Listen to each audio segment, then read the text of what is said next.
Alors, on va débattre. On a tout exercé ou exerce les mêmes fonctions. Moi, c'était il y a plus longtemps, puisque mon mandat, je l'ai exercé entre 2000 et 2006, ce qui me permet d'avoir un certain nombre de souvenirs et d'avoir aussi une réflexion postérieure. Alors, je vais quitter la France, là. Je vais vous faire voyager à la fois dans l'histoire et dans la géographie, parce que cette convention est internationale et elle concerne tous les enfants du monde, pas seulement les nôtres, mais les nôtres aussi. J'aurais un certain nombre d'objections à faire à Madame Goutte-Noire, d'ailleurs, mais je le réserve pour après. Alors, donc, on est tous en train de célébrer un 30e anniversaire. Et moi, je voudrais m'interroger devant vous sur la raison pour laquelle il a fallu si longtemps pour que l'humanité accepte l'idée que les enfants avaient des droits, que les adultes acceptent que les enfants ont autant de droits qu'eux, et même un peu plus, puisqu'ils ont une singularité propre, qui est leur vulnérabilité. Donc pourquoi est-ce qu'il a fallu tellement de temps, et beaucoup plus que 30 ans? Il a fallu tout ce temps parce que, si on réfléchit bien, c'est le temps de l'ambivalence. Et l'ambivalence que nous inspirent les enfants, elle est de toute éternité. Et rassurez-vous, je vais faire court, mais je crois qu'il faut partir d'Abraham, dont le geste est très symbolique, puisque Dieu lui a donné l'ordre de tuer son fils, qui est souvent représenté avec le bras levé, et puis un ange arrête le bras du père et dit finalement non, finalement il ne faut pas tuer les enfants. Donc Abraham, il est l'incarnation de l'ambivalence. Les enfants sont la prunelle de nos yeux, ils sont ce que nous aimons le plus, ils nous font accéder à l'éternité, mais aussi ils nous font accéder à notre position de mortel. D'ailleurs on dit nous enterrerons tous. Et donc tout au long de l'histoire et de la littérature, où qu'on regarde, on trouve l'ambivalence à l'égard des enfants. Alors rassurez-vous, je vais enjamber les siècles, mais rappelons-nous même Erasme, qui était si important dans la pensée de la Renaissance, qui disait les enfants sont de la mauvaise graine, il faut la redresser pour qu'elle pousse droit. On pense à Montaigne qui disait j'ai perdu 2 ou 3 enfants, non sans regret ni fâcherie, 2 ou 3. Et pour moi, le comble de l'ambivalence, c'est Jean-Jacques Rousseau. Jean-Jacques Rousseau qui a écrit des choses absolument magnifiques sur les enfants, qui disait « faisons leur place au sein de l'Assemblée » et qui, dans le même mouvement, abandonnait un par un chacun des 5 enfants qu'il avait eu de sa femme, qui savait ni lire ni écrire. Et alors, ce qui est très intéressant, c'est de voir que cette ambivalence, d'ailleurs, on a cité Madame Montessori ce matin, qui elle-même a accouché dans le secret et a laissé son enfant, a confié son enfant à une fermière pour ne le récupérer qu'à l'âge de 12 ans. Intéressant, Maria Montessori, quand même. Et donc, mais je m'égare, ce qui me paraît important, c'est que tout au long de l'histoire, et on arrive au 19e puis au 20e siècle, ceux qui ont plaidé la cause des enfants, vraiment, avec éloquence et quelquefois beaucoup de lyrisme, ça n'était pas des juristes, j'ai rien contre les juristes, ça n'était pas des juristes, les juristes sont montés dans le bateau après, c'était des médecins, le docteur Villermé qui a demandé qu'on n'envoie pas les enfants dans les mines et les filatures avant l'âge de 8 ans, ça c'était dans les années 1830, c'est bien sûr Janusz Korczak qui était pédiatre. Ce sont des philosophes, ce sont des poètes, c'est Dickens en Angleterre, c'est Victor Hugo. On ne peut pas s'empêcher de penser à Victor Hugo. On a tous appris où vont tous ces enfants dont pas un seul ne rit. Ça, c'était pour stigmatiser le travail des enfants. Et il disait Victor Hugo, on a tous appris ça, mais un papier c'est mieux.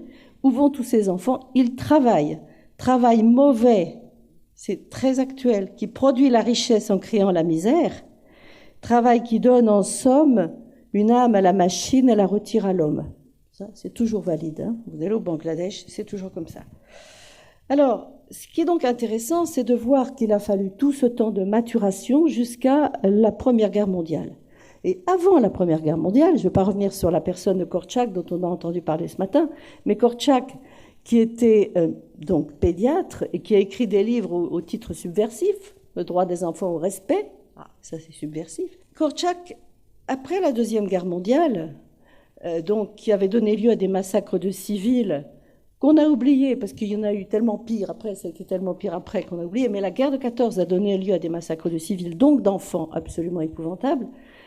La Société des Nations a élaboré un texte, une convention, une déclaration de Genève en 1924, qui est vraiment l'ossature de ce qu'on a aujourd'hui. C'est très intéressant ce texte. Et Eglantine Jebb, cette Anglaise qui a fondé le Save the Children Fund, qui existe toujours aujourd'hui, qui était une véritable enragée, dans le bon sens du mot, de la protection des enfants, tout ça a donné un travail très important dans les années 20, dans les années 30, et Korczak, qui avait une caractéristique, c'est qu'il était toujours en colère, sainte colère, disait, mais qu'est-ce que c'est que ce truc, cette déclaration de Genève, disait, voyez ça, de Varsovie, il disait, c'est pas ça qu'il faut, ça c'est une prière, la déclaration de Genève, ce qu'il nous faut, c'est un traité.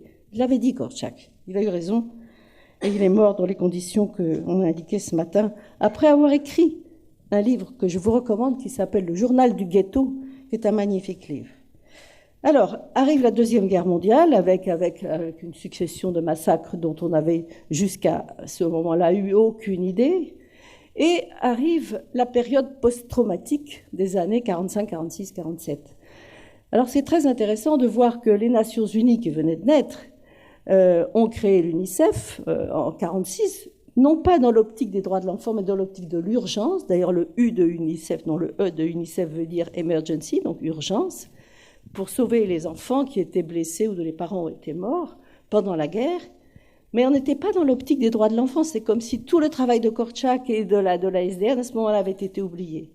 Et même la Déclaration universelle des droits de l'homme de 47, 48, qui est un texte si important par ailleurs, ne mentionne absolument pas les droits de l'enfant, ni d'ailleurs les droits des femmes. Mais une idée aussi importante ne pouvait pas mourir.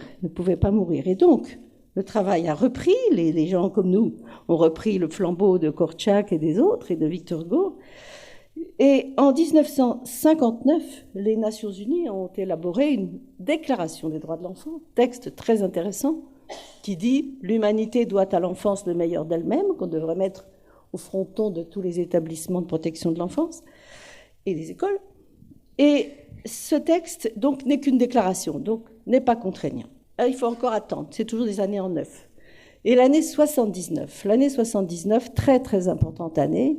Pourquoi ? Parce que les Nations Unies avaient déclaré cette année-là Année internationale de l'enfance, et c'est l'année où l'humanité a découvert avec stupéfaction un nouveau génocide, le 3e du siècle, le génocide du peuple cambodgien.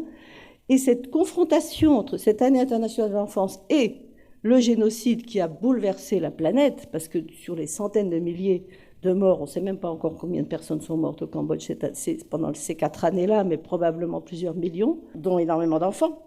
C'est la Pologne, qui n'avait pas oublié Korczak, qui a dit il faut transformer la déclaration de 59 en convention. Et c'est la convention qu'on a aujourd'hui, et qui a mis 10 ans pour voir le jour. Alors, interrogeons-nous, pourquoi 10 ans ? Après toute cette maturation, et alors que le contenu était déjà sur le papier de la déclaration de 59, pourquoi 10 ans ? Parce qu'il a fallu savoir déjà de quoi on parle. De quoi on parle ? Qu'est-ce que c'est qu'un enfant ? On l'a dit tout à l'heure. Qu'est-ce que c'est ? Ça commence quand ? Moi, je sais, j'étais à Genève à ce moment-là. J'ai assisté à toute cette élaboration, cette naissance-là. Vous aviez le Vatican qui disait un enfant, c'est la fusion de 2 cellules. Vous aviez les autres qui étaient bouddhistes ou qui étaient tout ce qu'on peut imaginer et qui disaient, mais pas du tout, pour nous, un enfant, c'est le jour de sa naissance. Et alors là, je vous assure que les portes ont claqué. Et donc, on s'est dit, on n'aura jamais... Si chaque virgule était négociée, c'est pour ça qu'il a fallu 10 ans. Et donc, la Convention, dans sa grande sagesse, c'était très, très malin, les rédacteurs.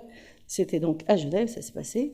On dit, c'est un enfant, qu'est-ce que c'est qu'un enfant ? C'est tout être humain, sans parler du début. Et puis, ça s'arrête quand ? Il y avait des pays où la majorité était 14 ans. Il y avait des pays où elle était à 21 ans, d'autres à 18. Tout un enfant, tout être humain, jusqu'à 18 ans, sauf si la majorité est plus précoce dans certains pays. Et maintenant, c'est 18 ans dans la fête partout. Bon, donc 18 ans. Mais il y avait beaucoup d'autres...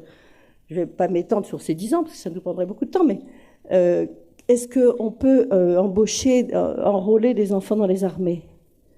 Alors, vous aviez déjà les conventions de Genève. Les conventions de Genève, comme leur nom l'indique, elles sont soutenues par le CICR, la Croix-Rouge, qui est à Genève et qui veille, comme si c'était vraiment un talisman, sur les conventions de Genève, et les conventions de Genève disaient 18 ans. Vous aviez des pays, les non-alignés, en particulier l'Algérie, donc le groupe des 77, qui disaient ah non, c'est 15 ans, parce que si on n'avait pas pu utiliser des adolescents avec des grenades dans leur poche pour traverser les lignes, etc., on n'aurait jamais eu notre indépendance. Et puis d'autres qui disaient, mais enfin, on ne peut pas faire une convention qui dise quelque chose d'inférieur aux conventions de Genève, c'est pas possible. Donc, de nouveau, les portes ont claqué, et la convention a dit 18 ans, 15 ans, mais, enfin, alors c'est en des termes un peu alambiqués, on essaiera d'envoyer les enfants les plus jeunes dans les endroits où il n'y a pas vraiment de conflit pour être cuisinier, enfin bref, c'est complètement alambiqué. Heureusement, on a eu maintenant un protocole additionnel qui précise les choses et qui dit dans la pratique, pas de soldats avant 18 ans. Bon, j'ai pris ces exemples, mais on pourrait en trouver beaucoup d'autres pour expliquer pourquoi ça a pris 10 ans. Alors 10 ans, voilà. 10 ans, le 20 novembre 89 à New York, tous les pays du monde représentés, tout le monde était là, ont adopté à l'unanimité et par acclamation le texte que nous avons aujourd'hui. Ensuite, il y a eu le processus de ratification, très long, très compliqué, tout le monde maintenant a ratifié, sauf les États-Unis. Donc, on peut dire que c'est le texte de droit international le plus ratifié de tous les instruments de droit international. Alors, en 30 ans, qu'est-ce qui s'est passé? Par parenthèse, la France a fait 2 réserves et pas une.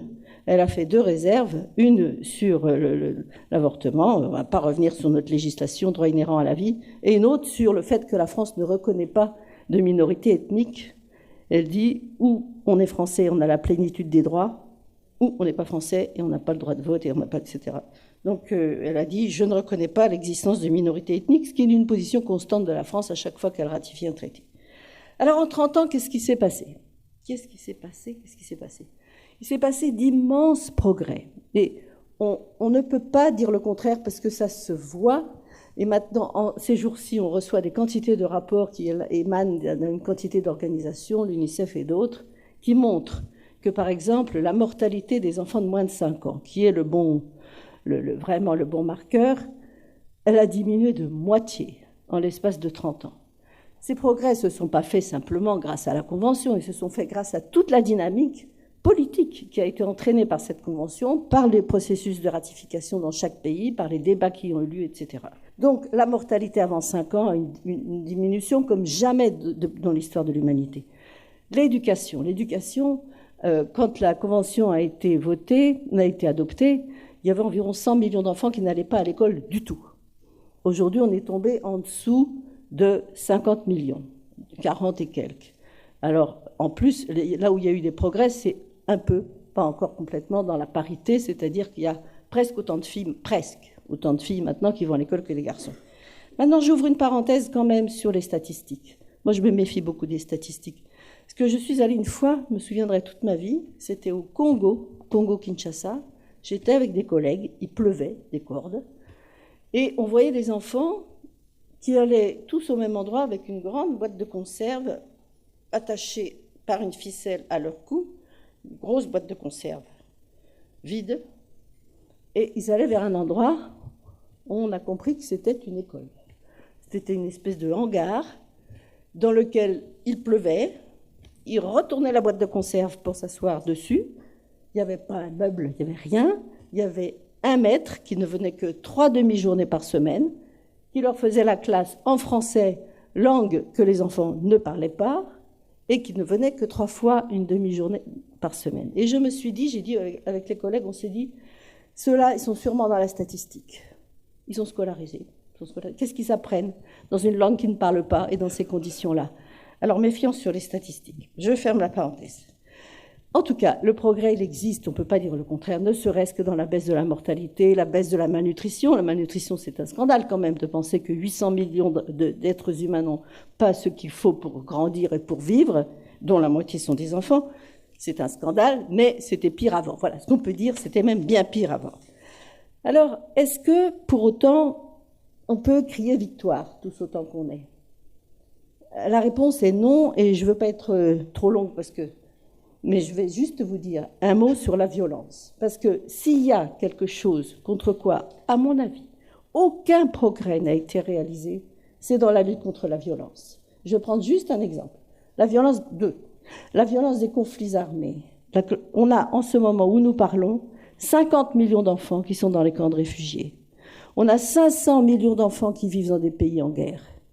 Et ça, nulle part, ça n'a diminué, et même, ça s'aggrave. Ça, c'est le premier exemple. Le deuxième exemple que je pourrais prendre, c'est la violence familiale. La violence familiale ne diminue nulle part, ni ici, ni ailleurs. Que ce soit, et alors ça peut paraître absurde de dire violence familiale, eh bien on sait tous que la famille est le lieu le plus dangereux pour les enfants. C'est là, je ne parle pas des guerres, c'est là qu'ils courent le plus de risques. Violence familiale qui s'exprime comment? Par des coups, par des paroles blessantes, par des violences sexuelles, par toutes sortes de violences psychologiques, humiliation, tu vas dormir dans la niche du chien, etc., etc. On connaît les cas extrêmes. On connaît moins les petits cas, les petites violences ordinaires, etc. On a une violence administrative, et je pèse mes mots, et une violence judiciaire, et je pèse aussi mes mots, parce que je te place, je te déplace, je te replace, et c'est pour ton bien. On a toute cette violence, c'est pour ton bien, je l'appelle comme ça, qui consiste à prendre des mesures pour un enfant sans lui avoir demandé son avis et sans rien lui expliquer. Ça, c'est quelque chose d'extraordinairement fréquent. Et je terminerai sur la violence, c'est pour ton bien, par cette phrase que j'ai entendue dans un procès d'un monsieur qui avait énormément tabassé son fils. Et la présidente du tribunal lui dit « Mais enfin, monsieur, vous n'aimez pas votre fils ?» Réponse indignée du père. « Mais comment ça, madame la présidente, j'aimais pas mon fils, mais je l'aimais, je le battais tous les jours. » Preuve d'amour. Donc, ça, c'est de la violence, c'est pour ton bien. Ça, c'est ce que disait Montaigne, c'est ce que disaient les autres, et ça n'est pas fini. Donc, c'est là-dessus, sur ce constat un peu amer, que je vais vous dire merci. Merci, madame.